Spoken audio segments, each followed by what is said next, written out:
एक सेंटेंस बनाओ, तुम अपनी इच्छाएं मुझ पे क्यों थोप रही हो? Why are you imposing your wishes on me? तो impose का मतलब क्या होता है? थोपना। सेंटेंस देखिए सारे। Why are you imposing your wishes on me? Impose समझते हैं क्या होता है?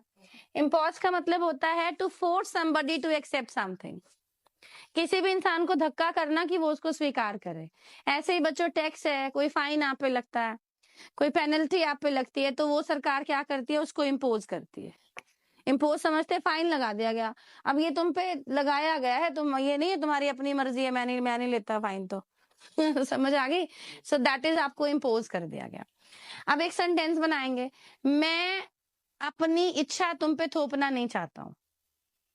मैंने कहा मैं अपनी इच्छा तुम पे थोपना नहीं चाहता हूँ। क्या नोट इम्पोजिंग ऐसे बनता है?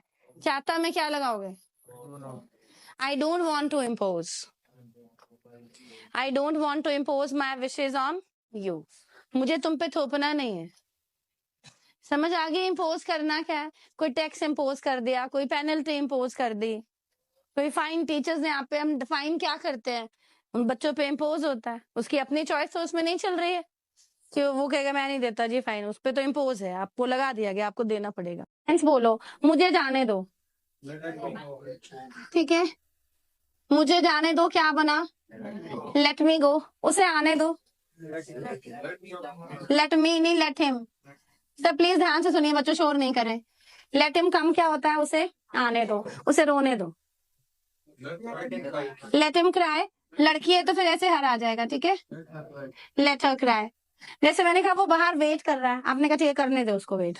क्या बोले? Let him wait. क्या बन गया? Let him wait. अच्छा, मुझे देखने दो। लेट मी सी, जिसको आप कहते हैं मुझे दिखाना। मैंने कहा दिखाइयो जरा, लेट मी सी। और लेमी करके भी आप ऐसा बोल सकते हैं। नहीं, लेट मी शो का मतलब तो है आप मुझे दिखाने दें, और इसमें आप कह रहे हैं कि मुझे देखने दो, मतलब इसकी हिंदी है दिखाना, लेट मी सी। और लेट मी शो है मतलब मैं आपको कुछ दिखाना चाहता हूँ। There something which I want to show you, इसका मतलब ये है लेट मी शो। समझ आ गया? कैन और कुड को कैसे यूज करें, ये सेकंड पार्ट है। कल मैंने सिखाया था कैन और कुड को करते हैं एबिलिटीज बताने के लिए यूज। कैन प्रेजेंट में होता है और कुड पास्ट में होता है, लेकिन आज हम कैन और कुड को प्रेजेंट में ही लगाना सीखेंगे। लास्ट में टेस्ट पेपर में देने वाला हूं, समझना। कैन और कुड को दोनों को प्रेजेंट में भी लगाया जाता है, लेकिन 3 कंडीशंस है। पहला तो है जब भी सामने वाले से आपको रिक्वेस्ट करनी है, सर क्या आप मुझे 10 रुपए दे सकते हैं, सर मुझे राशि खरीदना है, सर ये रिक्वेस्ट है। सर मैं लेट हो रहा हूं, सर मुझे सर छोड़ सकते हो क्या ऑफिस तक, ये रिक्वेस्ट है। सर एक पेन दे सकते हो क्या आप मुझे, ये रिक्वेस्ट है। जब भी रिक्वेस्ट करना है कैन और कुड दोनों लगते हैं। Sir can you please drop me to my office, sir could you please drop me to my office, ये रिक्वेस्ट है। दूसरा है ऑफर, जब भी सामने वाले को ऑफर देना है। जैसे भी अब पप्पी रास्ते पे गिर गई थी, आप रास्ते से निकल के जा रहे थे, तो आपने बोला पप्पी ma'am can I help you, पप्पी ma'am could I help you. पप्पी मैम लेट हो रही थी तो आपने बोला पप्पी ma'am can I drop you, पप्पी ma'am could I drop you, ये ऑफर है।